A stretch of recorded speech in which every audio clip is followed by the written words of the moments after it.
Hi friends, welcome back to our YouTube channel Niranjan Reddy learning hub.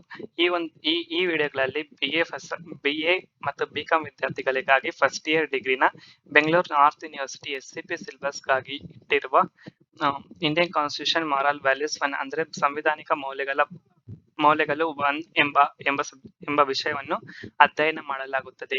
ಈ ವಿಡಿಯೋದಲ್ಲಿ introduction to Indian constitution moral values ಎಂಬ ಪಾಠವನ್ನು ಪರಿಚಯ ಮಾಡುತ್ತಾ ಹಾಗೂ ಭಾರತ ಸಂವಿಧಾನ ಮೌಲ್ಯಗಳ ಅರ್ಥ ಮತ್ತು ಅದರ ಸ್ವರೂಪವನ್ನು ಈ ಒಂದು ವಿಡಿಯೋದಲ್ಲಿ ಅಧ್ಯಯನ ಮಾಡಲಾಗುತ್ತದೆ. Next we will move to next step. Introduction to Indian Constitution moral values. In this lesson we will discuss about meaning of Indian Constitution moral values and scope and nature and relevance. ಅಂದರೆ ಭಾರತ ಸಂವಿಧಾನ ನೈತಿಕ ಮೌಲ್ಯಗಳ ಅರ್ಥ, ಅದರ ಸ್ವರೂಪ ಮತ್ತು ಅದರ ವ್ಯಾಪ್ತಿ ಮತ್ತು ಪ್ರಸ್ತುತತೆಯನ್ನು ಅಧ್ಯಯನ ಮಾಡಲಾಗುತ್ತದೆ. ಭಾರತ ಸಂವಿಧಾನ ಮೌಲ್ಯಗಳ ಅರ್ಥ ಎಂದರೆ ಯಾವ ಮೌಲ್ಯಗಳ ಆಧಾರದ ಮೇಲೆ ಸಂವಿಧಾನ ರಚನೆ ಆಗಿದೆ ಎಂಬುದನ್ನು ಸಂವಿಧಾನಗಳ ಮೌಲ್ಯಗಳ ಅರ್ಥ ಎನ್ನುವರು. ಮತ್ತು ಈ ಅಧ್ಯಾಯದಲ್ಲಿ ಇನ್ನೊಂದು ವಿಷಯವಾಗಿರುವ ಭಾರತ ಸಂವಿಧಾನ ಮೌಲ್ಯಗಳ ಸ್ವರೂಪವನ್ನು ಅಧ್ಯಯನ ಮಾಡಲಾಗುತ್ತದೆ. ಭಾರತ ಸಂವಿಧಾನವು ತನ್ನ ಪ್ರಜೆಗಳಿಗೆ ಯಾವ ಮೌಲ್ಯಗಳನ್ನು ಬೆಳೆಸಿಕೊಳ್ಳಲು, ಯಾವ ಸ್ವಭಾವದ ಮೌಲ್ಯಗಳನ್ನು ಬೆಳೆಸಿಕೊಳ್ಳಲು ಅವಕಾಶ ಮಾಡಿಕೊಟ್ಟಿದೆ ಎಂಬುದನ್ನು ಭಾರತ ಸಂವಿಧಾನ ಮೌಲ್ಯಗಳ ಸ್ವರೂಪ ಎಂದು ಕರೆಯಬಹುದು. Next topic, scope of Indian constitution moral values ಅಂದ್ರೆ ಭಾರತ ಸಂವಿಧಾನ ನೈತಿಕ ಮೌಲ್ಯಗಳ ವ್ಯಾಪ್ತಿ ಎಂದರೆ ಅಧ್ಯಯನ ಮಾಡುವ ವಿಷಯ ಎಂದರ್ಥ. ಅಂದರೆ ಯಾವುದೇ ಒಂದು ರಾಷ್ಟ್ರವು ತನ್ನ ಗಡಿಗಳನ್ನು ಹೊಂದಿರುತ್ತದೆ. ಗಡಿಗಳಿದ್ದರೆ ಆ ರಾಷ್ಟ್ರದ ಪ್ರದೇಶವು ಅಲ್ಲಿವರೆಗೂ ಹಬ್ಬಿದೆ ಎಂದರ್ಥ. ಅದೇ ರೀತಿಯಲ್ಲಿ ಯಾವುದೇ ಒಂದು ಅಧ್ಯಯನ ಮಾಡುವ ವಿಷಯವು ತನ್ನದೇ ಆದ ವ್ಯಾಪ್ತಿಯನ್ನು ಹೊಂದಿದೆ. ಈ ನಿಟ್ಟಿನಲ್ಲಿ ಭಾರತ ಸಂವಿಧಾನ ಮೌಲ್ಯಗಳ ವ್ಯಾಪ್ತಿಯು ಬಹಳ ವಿಶಾಲವಾಗಿ ಇದೆ ಎಂದು ಹೇಳಬಹುದು.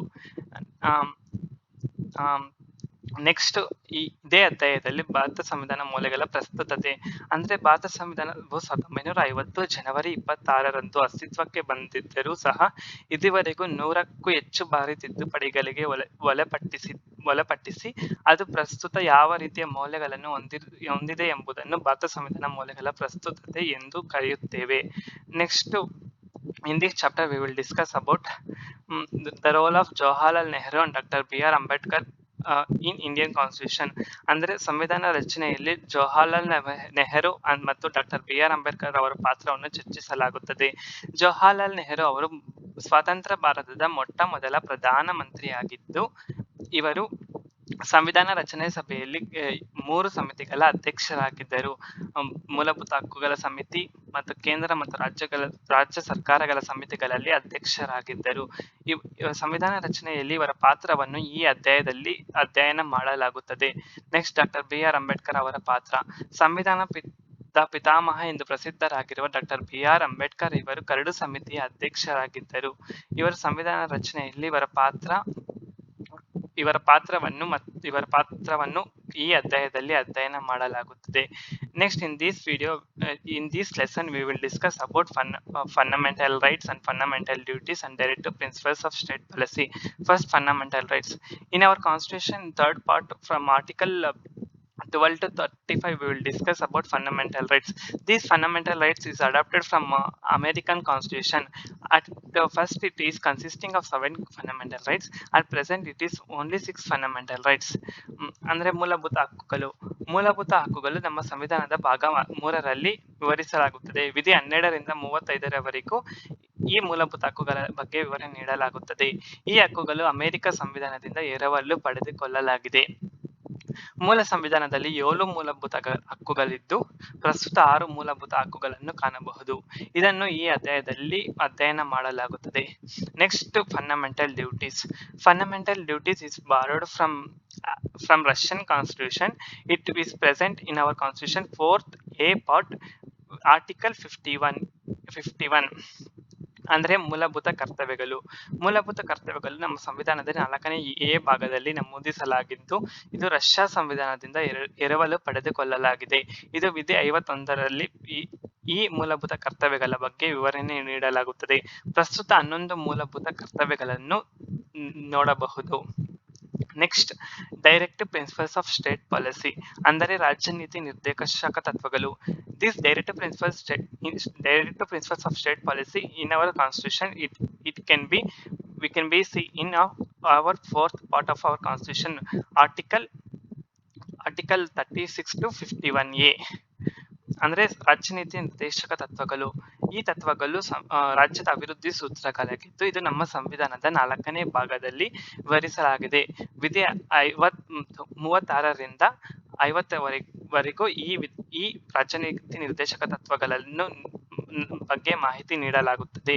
ಅಧ್ಯಯನದ ಅನುಕೂಲಕ್ಕಾಗಿ ಈ ರಾಜ್ಯ ನೀತಿ ನಿರ್ದೇಶಕ ತತ್ವಗಳನ್ನು 3 ಭಾಗಗಳಾಗಿ ವಿಂಗಡಿಸಲಾಗಿದೆ. ಅವುಗಳೆಂದರೆ ಉದಾರವಾದ ತತ್ವಗಳು, ಸಮಾಜವಾದ ತತ್ವಗಳು, ಗಾಂಧಿವಾದ ತತ್ವಗಳು. Next, in this lesson we will discuss about main topic in meaning of Indian Constitution moral values. ಅಂದ್ರೆ ಭಾರತ ಸಂವಿಧಾನ ನೈತಿಕ ಮೌಲ್ಯಗಳ ಅರ್ಥ. ಸಂವಿಧಾನದ ಮೌಲ್ಯಗಳ ಅರ್ಥ ಎಂದರೆ ಯಾವ ಮೌಲ್ಯಗಳ ಆಧಾರದ ಮೇಲೆ ಸಂವಿಧಾನ ರಚನೆಯಾಗಿದೆ ಎಂಬುದನ್ನು ಸಂವಿಧಾನ ಮೌಲ್ಯಗಳ ಅರ್ಥ ಎನ್ನುವರು. ಅಂದರೆ ತನ್ನ ಸಂವಿಧಾನದಲ್ಲಿ ಪ್ರಜೆಗಳಿಗೆ ಯಾವ ಮೌಲ್ಯಗಳನ್ನು ಬೆಳೆಸಿಕೊಳ್ಳಲು ಅವಕಾಶ ಮಾಡಿಕೊಟ್ಟಿದೆ ಎಂಬುದನ್ನು ಸಂವಿಧಾನ ಮೌಲ್ಯಗಳ ಅರ್ಥ ಎನ್ನುವರು. Meaning of Constitution moral values. Constitution moral values means the ideas and morals which according to which ideas and morals the constitution is framed is known as meaning of constitutional moral values. And we will discuss main important topic. Our topic is called as nature of Indian Constitution moral values. ಅಂದರೆ ಭಾರತ ಸಂವಿಧಾನ ಮೌಲ್ಯಗಳ ಸ್ವರೂಪ. ಭಾರತ ಸಂವಿಧಾನವು ಉತ್ತಮ ರೀತಿಯ ಮೌಲ್ಯಗಳನ್ನು ತಮ್ಮ ಪ್ರಜೆಗಳಿಗೆ ನೀಡಿಕೊಟ್ಟಿದೆ. ಅಂದರೆ ಭಾರತ ಸಂವಿಧಾನವು ಪ್ರಜಾಪ್ರಭುತ್ವ, ಜಾತ್ಯತೀತತೆ, ಭ್ರಾತೃತ್ವ, ಸಮಾಜವಾದ ಇಂತಹ ಉತ್ತಮ ರೀತಿಯ ಮೌಲ್ಯಗಳನ್ನು ಬೆಳೆಸಿಕೊಳ್ಳಲು ಅವಕಾಶ ಮಾಡಿಕೊಟ್ಟಿದೆ. ಇಂತಹ ಮೌಲ್ಯಗಳನ್ನು ಒಂದೊಂದು ರೀತಿಯಾಗಿ ಈ ಮುಂದಿನಂತೆ ಚರ್ಚಿಸಲಾಗುತ್ತದೆ. ನೆಕ್ಸ್ಟ್, ಫಸ್ಟ್ ಪಾಯಿಂಟ್, ಡೆಮೋಕ್ರಸಿ ಅಂದರೆ ಪ್ರಜಾಪ್ರಭುತ್ವ. ಪ್ರಜಾಪ್ರಭುತ್ವ ಎಂದರೆ ಇದು ಒಂದು ರೀತಿಯ ಮಾದರಿ ಸರ್ಕಾರವಾಗಿದ್ದು ಈ ಮಾದರಿ ಸರ್ಕಾರದಲ್ಲಿ ಪ್ರಜೆಗಳಿಗೆ ಅಂತಿಮ ಅಧಿಕಾರವಿರುತ್ತದೆ. ಅಂದ್ರೆ ಸರ್ಕಾರವನ್ನು ರಚಿಸುವ ಅಧಿಕಾರ, ಪರಮೋಚ್ಚ ಅಧಿಕಾರ ಪ್ರಜೆಗಳಿಗೆ ಇರುತ್ತದೆ. ತಮಗೆ ಇಷ್ಟ ಬಂದ ಸರ್ಕಾರವನ್ನು ರಚಿಸುವ, ಅದನ್ನು ತಿರಸ್ಕರಿಸುವ, ಅದನ್ನು ಪ್ರಶ್ನಿಸುವ ಸಂಪೂರ್ಣ ಅಧಿಕಾರವು ಪ್ರಜೆಗಳಿಗೆ ಇರುತ್ತದೆ. ಈ ನಿಟ್ಟಿನಲ್ಲಿ ಭಾರತ ಸಂವಿಧಾನವು ತನ್ನ ರಾಜಕೀಯ ಮೌಲ್ಯಗಳನ್ನು ಪ್ರಜೆಗಳಲ್ಲಿ ಬೆಳೆಸಿಕೊಳ್ಳಲು ಅವಕಾಶ ಮಾಡಿಕೊಟ್ಟಿದೆ. Democracy, it is a form of government which the people have more power to select their representative. They have more power to choose their government. Next, second point, sovereignty ಅಂದರೆ ಪರಮಾಧಿಕಾರ ಎಂದರೆ ಒಂದು ರಾಷ್ಟ್ರವು ಸ್ವತಂತ್ರವಾಗಿದ್ದು ಅನ್ಯ ರಾಷ್ಟ್ರದ ನಿಯಂತ್ರಣಕ್ಕೆ ಒಳಪಡದೆ ಸ್ವಂತಹ ವಿದೇಶಾಂಗ ನೀತಿಯನ್ನು ಹೊಂದಿರುವುದಕ್ಕೆ ಸಾರ್ವಭೌಮತ್ವ ಎನ್ನುವರು ಅಥವಾ ಪರಮಾಧಿಕಾರ ಎನ್ನುವರು. ಈ ನಿಟ್ಟಿನಲ್ಲಿ ಭಾರತವು 1947 ಆಗಸ್ಟ್ 15ರಂದು ಸ್ವಾತಂತ್ರ್ಯ ಪಡೆದುಕೊಂಡು ಅಂದಿನಿಂದ ಪರಮಾಧಿಕ ರಾಷ್ಟ್ರವಾಗಿ ಹೊರಹೊಮ್ಮಿತು. ಈ ನಿಟ್ಟಿನಲ್ಲಿ ಅಂತಾರಾಷ್ಟ್ರೀಯ ಒಪ್ಪಂದಗಳಾದ UNO, ಬ್ರಿಕ್ಸ್, ಸಾರ್ಕ್ ಮುಂತಾದ ಸಂಘ ಸಂಸ್ಥೆಗಳಲ್ಲಿ ಭಾರತವು ಸದಸ್ಯತ್ವವನ್ನು ಪಡೆದುಕೊಂಡಿದ್ದು ಇದರ ಸದಸ್ಯತ್ವವನ್ನು ಪಡೆದುಕೊಳ್ಳುವ ಹಾಗೂ ತಿರಸ್ಕರಿಸುವ ಸಂಪೂರ್ಣ ಅಧಿಕಾರ ಭಾರತವು ಹೊಂದಿದೆ. ಈ ನಿಟ್ಟಿನಲ್ಲಿ ಭಾರತವು ಒಂದು ಪರಮಾಧಿಕಾರ ಅಥವಾ ಸಾರ್ವಭೌಮ ರಾಷ್ಟ್ರವೆಂದು ಹೇಳಬಹುದು. Next point, third point, secularism ಅಂದರೆ ಧರ್ಮ ನಿರಪೇಕ್ಷತೆ ಅಥವಾ ಜಾತ್ಯತೀತತೆ ಎಂದರ್ಥ. ಅಂದರೆ ಧರ್ಮದ ವಿಚಾರದಲ್ಲಿ ರಾಜ್ಯವು ತಟಸ್ಥವಾಗಿರುವುದು ಎಂದರ್ಥ. ಅಂದರೆ ಯಾವುದೇ ಧರ್ಮವನ್ನು ರಾಷ್ಟ್ರ ಧರ್ಮವನ್ನಾಗಿ ಸ್ವೀಕರಿಸದೆ ಎಲ್ಲಾ ಧರ್ಮಗಳಿಗೆ ಸಮಾನವಾದ ಅವಕಾಶಗಳನ್ನು ನೀಡುವುದು. ಭಾರತದಲ್ಲಿ ಸುಮಾರು 8 ಧರ್ಮಗಳಿದ್ದು ಎಲ್ಲಾ ಧರ್ಮಗಳಿಗೆ ಸಮಾನವಾದ ಅವಕಾಶಗಳು, ಸ್ಥಾನಮಾನ ನೀಡಿದ್ದು ಭಾರತವು ಒಂದು ಜಾತ್ಯತೀತ ರಾಷ್ಟ್ರವಾಗಿ ಕಾಣಬಹುದು. Which is also called as secularism. Secularism means the state will not interfere under the basis of religion. The state will give all the equal opportunities to all the religions is known as secularism. India is also one of the secular country. Next point, socialism, ಸಮಾಜವಾದ. ಭಾರತವು ಒಂದು ಸಮಾಜವಾದ ರಾಷ್ಟ್ರವಾಗಿದ್ದು ತನ್ನ ಪ್ರಸ್ತಾವನೆಯಲ್ಲಿ ಇದರ ಬಗ್ಗೆ ಮಾಹಿತಿ ನೀಡುತ್ತದೆ. ಅಂದರೆ ಸಂಪನ್ಮೂಲಗಳನ್ನು ಎಲ್ಲರಿಗೂ ಸಮಾನವಾಗಿ ಹಂಚುವುದು, ಸಮಾನ ಕೆಲಸಕ್ಕೆ ಸಮಾನ ವೇತನವನ್ನು ನೀಡುವುದು ಹಾಗೂ ನಿರ್ದಿಷ್ಟ ಕೂಲಿ ಕಾಯ್ದೆಯನ್ನು ಜಾರಿಗೊಳಿಸುವ ಮೂಲಕ ತಮ್ಮ ಪ್ರಜೆಗಳಲ್ಲಿ ಉತ್ತಮ ರೀತಿಯ ಜೀವನವನ್ನು ನಡೆಸಿಕೊಳ್ಳಲು ಸಂವಿಧಾನವು ಅವಕಾಶ ಮಾಡಿಕೊಟ್ಟಿದೆ. ಈ ನಿಟ್ಟಿನಲ್ಲಿ ಭಾರತವು ಒಂದು ಸಮಾಜವಾದ ರಾಷ್ಟ್ರವೆಂದು ಹೇಳಬಹುದು. Socialism means which is having all social rights and opportunities to all the people without any discrimination. India is also one of the socialist country. Next point, fifth point, parliamentary form of the government ಅಂದರೆ ಸಂಸದೀಯ ಮಾದರಿ ಸರ್ಕಾರ. ಯಾವ ಸರ್ಕಾರದಲ್ಲಿ ಶಾಸಕಾಂಗದ ಒಪ್ಪಿಗೆ ಮೇರೆಗೆ ಕಾರ್ಯಾಂಗ ಅಸ್ತಿತ್ವಕ್ಕೆ ಬರುತ್ತದೆಯೋ ಅಂತಹ ಸರ್ಕಾರವನ್ನು ಸಂಸದೀಯ ಮಾದರಿ ಸರ್ಕಾರ ಎನ್ನುವರು. ಈ ರೀತಿಯ ಸರ್ಕಾರವು ಭಾರತ ಸಂವಿಧಾನವು ಇಂಗ್ಲೆಂಡಿನಿಂದ ಎರವಲು ಪಡೆದುಕೊಂಡಿದೆ. ಇದರಲ್ಲಿ ಕಾರ್ಯಾಂಗದ ಅಧಿಕಾರಿಗಳಾದ ರಾಷ್ಟ್ರಪತಿ, ಪ್ರಧಾನಮಂತ್ರಿ ಮತ್ತು ಮಂತ್ರಿಮಂಡಲವು ಶಾಸಕಾಂಗಕ್ಕೆ ಒಪ್ಪಿಗೆ ಆಗಿರಬೇಕಾಗುತ್ತದೆ. ಆದ್ದರಿಂದ ಅವರ ಅಧಿಕಾರದ ದುರುಪಯೋಗ ತಡೆಗಟ್ಟು ಹಾಗೂ ಪ್ರಜೆಗಳಿಗೆ ಉತ್ತಮ ರೀತಿಯ ಆಡಳಿತವನ್ನು ನೀಡಲು ಸಹಕಾರಿಯಾಗಿದೆ. ನೆಕ್ಸ್ಟ್ ಪಾಯಿಂಟ್, ಜಸ್ಟಿಸ್ ಅಂದರೆ ನ್ಯಾಯವು ಭಾರತ ಸಂವಿಧಾನದ ಪ್ರಸ್ತಾವನೆಯಲ್ಲಿ ಮಾಹಿತಿ ನೀಡಿದ್ದು, ನ್ಯಾಯದಲ್ಲಿ ಸಾಮಾಜಿಕ, ಆರ್ಥಿಕ ಮತ್ತು ರಾಜಕೀಯ ನ್ಯಾಯಗಳ ಬಗ್ಗೆ ವಿವರಣೆ ನೀಡಲಾಗುತ್ತದೆ. In our constitution, in preamble, they will discuss about justice. In our constitution, we can see 3 types of justice: social justice, economic justice and political justice. ಸಾಮಾಜಿಕ ನ್ಯಾಯ ಎಂದರೆ ವ್ಯಕ್ತಿ ಹುಟ್ಟಿರುವ ಜಾತಿ, ಲಿಂಗ, ಧರ್ಮ ಹಾಗೂ ಹುಟ್ಟಿದ ಸ್ಥಳದ ಆಧಾರದ ಮೇಲೆ ವ್ಯಕ್ತಿಯನ್ನು ತಾರತಮ್ಯಿಸುವಂತಿಲ್ಲ, ಎಲ್ಲರನ್ನು ಸಮಾನವಾಗಿ ಕಾಣುತ್ತಾ ಮತ್ತು ಎಲ್ಲರಿಗೂ ಸಮಾನವಾದ ಅವಕಾಶಗಳನ್ನು ನೀಡುವುದು ಸಾಮಾಜಿಕ ನ್ಯಾಯವು ಪ್ರತಿನಿಧಿಸುತ್ತದೆ. ಆರ್ಥಿಕ ನ್ಯಾಯ ಎಂದರೆ ಆರ್ಥಿಕ ಸಂಪನ್ಮೂಲಗಳನ್ನು ಎಲ್ಲರಿಗೂ ಸಮಾನವಾಗಿ ಹಂಚುವುದು ಹಾಗೂ ಅರ್ಹತೆ ಇರುವ ಎಲ್ಲಾ ವ್ಯಕ್ತಿಗಳಿಗೆ ಸಮಾನವಾದ ಉದ್ಯೋಗದಲ್ಲಿ ತೊಡಗಿಸಿಕೊಳ್ಳುವ ಹಾಗೂ ಸಮಾನ ವೇತನವನ್ನು ಕೊಡುವುದಕ್ಕೆ ಆರ್ಥಿಕ ನ್ಯಾಯ ಎನ್ನುವರು. ನೆಕ್ಸ್ಟ್, ರಾಜಕೀಯ ನ್ಯಾಯ ಎಂದರೆ ಭಾರತದಲ್ಲಿ ರಾಜಕೀಯ ವ್ಯವಸ್ಥೆಯಲ್ಲಿ ಅರ್ಹತೆ ಇರುವ ಎಲ್ಲಾ ಪ್ರಜೆಗಳು ಯಾವುದೇ ತಾರತಮ್ಯವಿಲ್ಲದೆ ರಾಜಕೀಯದಲ್ಲಿ ಸಂಪೂರ್ಣವಾಗಿ ಭಾಗವಹಿಸಿಕೊಳ್ಳುವುದಕ್ಕೆ ರಾಜಕೀಯ ನ್ಯಾಯ ಎನ್ನುವರು. Next point, we will discuss about federal system ಅಂದರೆ ಸಂಯುಕ್ತ ವ್ಯವಸ್ಥೆ. ಭಾರತವು ಕೆನಡಾ ಮಾದರಿ ಸರ್ಕಾರದಂತೆ ವಿಶೇಷ ಸಂಯುಕ್ತ ವ್ಯವಸ್ಥೆ ಅಥವಾ ಅರೆ ಸಂಯುಕ್ತ ವ್ಯವಸ್ಥೆಗೆ ಅವಕಾಶ ಮಾಡಿಕೊಟ್ಟಿದೆ. ಇದರಲ್ಲಿ ಕೇಂದ್ರ ಸರ್ಕಾರ ಮತ್ತು ರಾಜ್ಯ ಸರ್ಕಾರ ಎಂಬ 2 ರೀತಿಯ ಸರ್ಕಾರಗಳೊಂದಿದ್ದು, ಕೇಂದ್ರ ಸರ್ಕಾರವು ಹೆಚ್ಚು ಅಧಿಕಾರಗಳನ್ನು ಹೊಂದಿರುತ್ತದೆ ಹಾಗೂ ರಾಜ್ಯ ಸರ್ಕಾರವು ಕಡಿಮೆ ಮಟ್ಟದ ಅಧಿಕಾರವನ್ನು ಹೊಂದಿದ್ದು, ಈ ನಿಟ್ಟಿನಲ್ಲಿ ಭಾರತದಲ್ಲಿ 28 ರಾಜ್ಯಗಳು, 8 ಕೇಂದ್ರಾಡಳಿತ ಪ್ರದೇಶಗಳಿದ್ದು, ತಮ್ಮ ರಾಜ್ಯಗಳು ತಮ್ಮ ಸಂಸ್ಕೃತಿ, ಸಂಪ್ರದಾಯ, ಆಚಾರ, ವಿಚಾರ ಮತ್ತು ಭಾಷೆಗೆ ಸಂಬಂಧಿಸಿದ ಶಾಸನಗಳನ್ನು ರಚಿಸುವ ಸ್ವಂತ ಅಧಿಕಾರವಿರುತ್ತದೆ.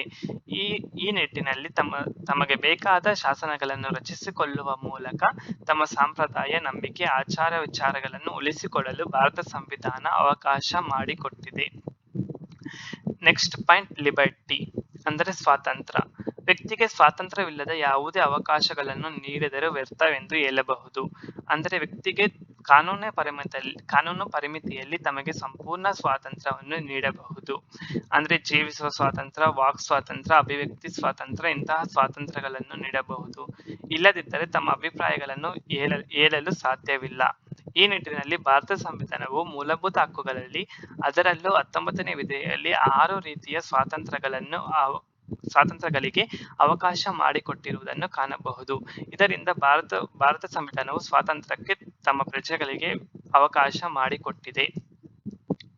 ನೆಕ್ಸ್ಟ್ ಪಾಯಿಂಟ್, ಫ್ರೆಟರ್ನಿಟಿ ಅಂದರೆ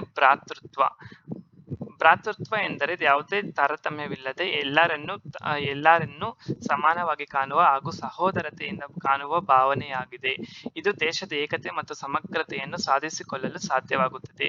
Fraternity means it is means without any discrimination we want to develop common brotherhood. It is help to national integrity and national building. Next last point, protection of environment ಅಂದರೆ ಪರಿಸರ ರಕ್ಷಣೆ. ಪರಿಸರ ರಕ್ಷಣೆಯಲ್ಲಿ ಭಾರತ ಸಂವಿಧಾನವು ವಿಶೇಷ ಕಾಳಜಿಯನ್ನು ಹೊಂದಿದೆ. ಇತರೆ ರಾಷ್ಟ್ರಗಳಂತೆ ಪರಿಸರ ರಕ್ಷಿಸಿಕೊಳ್ಳಲು ಭಾರತ ಸಂವಿಧಾನವು ಅವಕಾಶ ಮಾಡಿಕೊಟ್ಟಿದೆ.